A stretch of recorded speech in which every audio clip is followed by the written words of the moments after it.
নমস্কাৰ সকলোকে ডিজি ইনফো আসাম চেনেললৈ পুনৰবাৰ স্বাগতম জনালো। ইতিমধ্যে আপোনালোকৰ সকলোৰে ডাঙৰ কুৱেশ্যন আহি গৈছে যে আমি পিএম কিষাণৰ টকা লাভ নকৰিলো।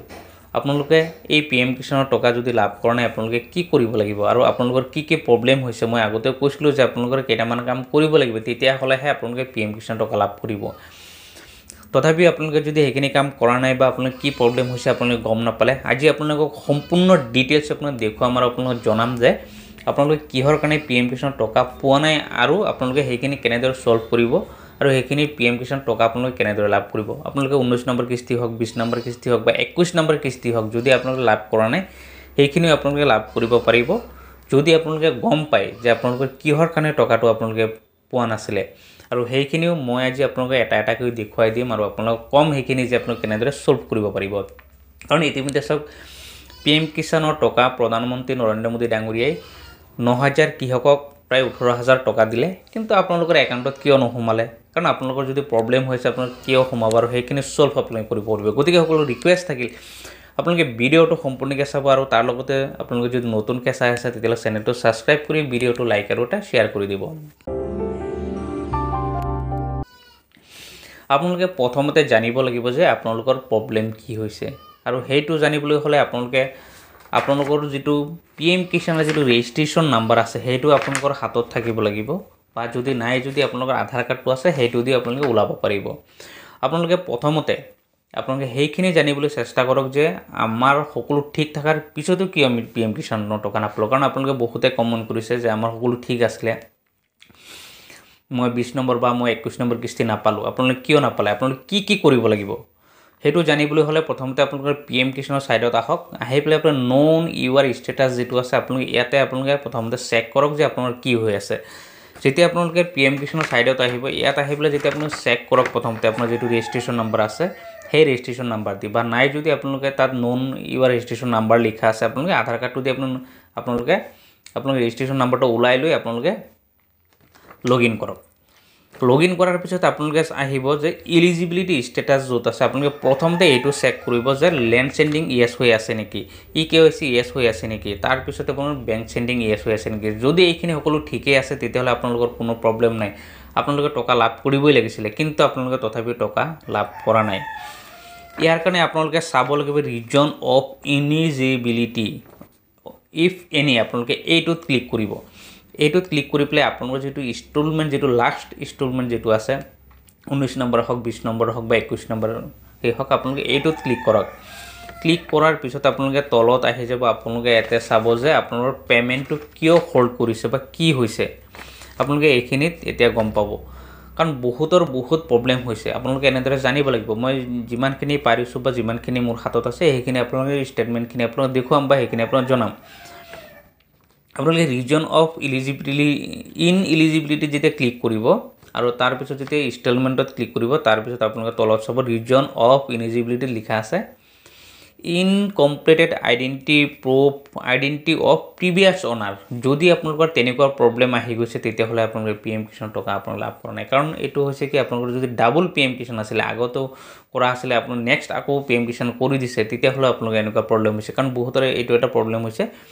আগতে পিএম কিষাণ আছিল ঠিকই আছিল টকা পাই আছিল কিন্তু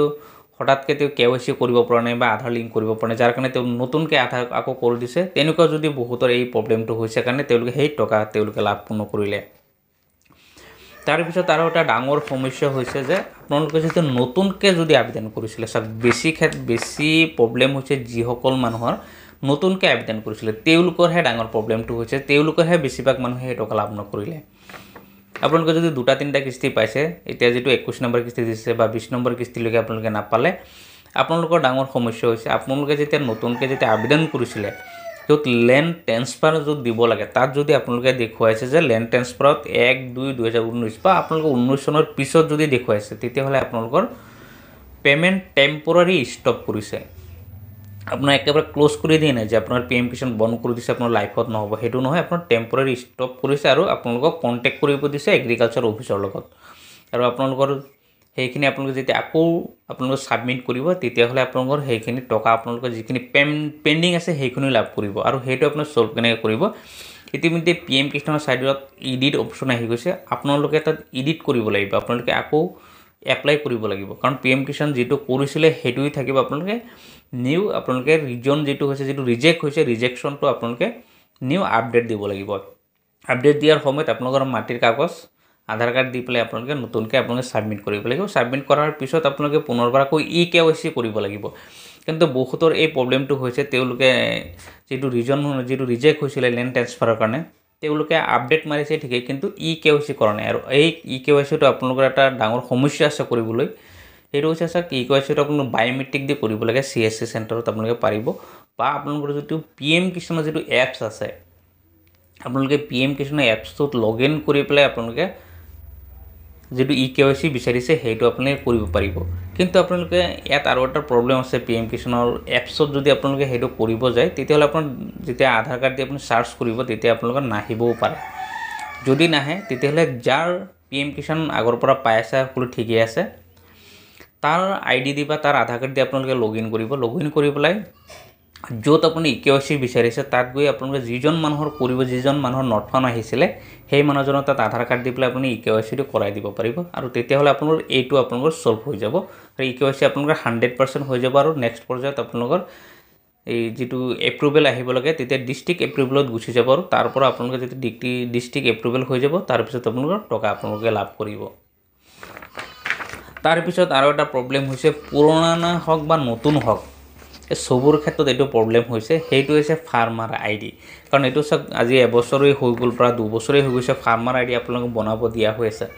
কিন্তু এতিয়ালৈকে বহুত মানুহ আছে বহুত কৃষক আছে এতিয়ালৈকে PM কিষাণৰ যেটো ফাৰ্মাৰ আইডি যেটো এগ্ৰি ষ্টেক ফাৰ্মাৰ আইডি যেটো বনাব দিয়া হৈছিল হেতু এতিয়ালৈকে নবনালে ইতিমধ্যে চাব আপোনালোকৰ গাঁৱে ইতিমধ্যে লিষ্ট আহি গৈছে গাঁওবৰ হাতত বা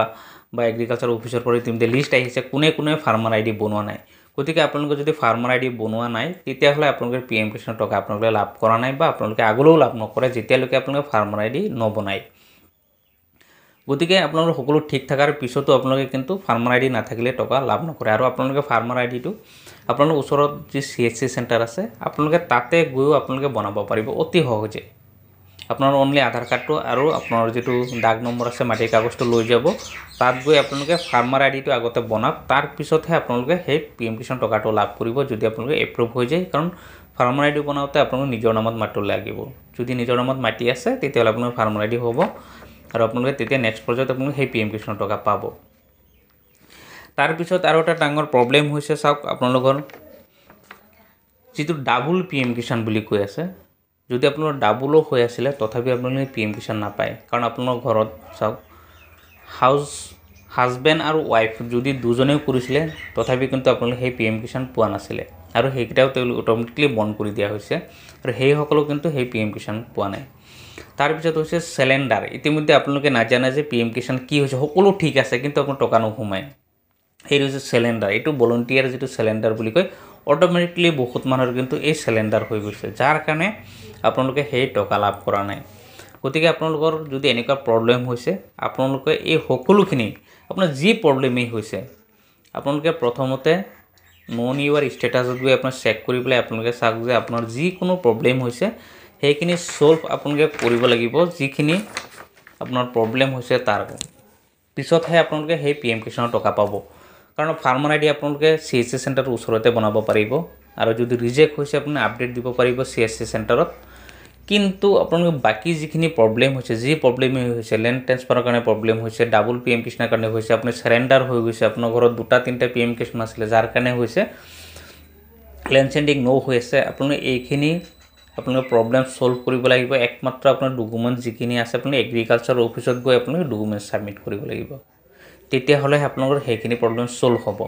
কাৰণ আপোনালোক PM কিষাণ ডাইৰেক্ট আপোনাৰ একদম ডিলিট কৰি দিয়া নাই যে আপোনালোকে হেখিনি সলভ কৰিব নোৱাৰিব আৰু আপোনালোকৰ যদি জেনুইন কৃষক হয় 100% আপোনালোকৰ হেখিনি সলভ হ'ব আপোনাৰ যি প্ৰবলেমই হৈছে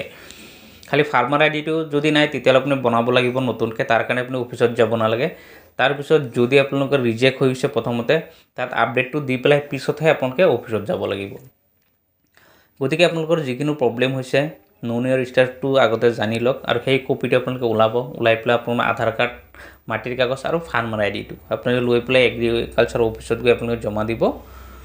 তাৰ পিছত 100% আপোনালোকৰ হেখিনি প্ৰবলেম সলভ হ'ব আৰু আপোনালোকে PM কিষাণৰ টকা আপোনালোকে লাভ কৰিব গতিকে আপোনালোকৰ PM কিষাণ যিকোনো প্ৰবলেম হৈছে আপোনালোকে আপোনাৰ নিজৰ কি প্ৰব্লেম হৈছে সেইটো আপোনালোকে জানি লওক জানি পেলাই আপোনালোকে সেইখিনি সলভ কৰিবলৈ যত্ন কৰক আৰু আপোনালোকৰ যিকোনো প্ৰব্লেম হৈছে আপোনালোকে ভিডিঅ'ত কমেণ্ট কৰিব মই এটা এটাকে আপোনালোকে সেইখিনি সলভ কৰিম যে আপোনালোকৰ পাৰ্সোনালি যে আপোনালোকৰ যিখিনি প্ৰব্লেম হৈছে আৰু সেইখিনি প্ৰব্লেম সলভ হোৱাৰ পিছত যাতে আপোনালোকে PM কিষাণৰ টকাটো যাতে আপোনালোকে লাভ কৰিব পাৰে ধন্যবাদ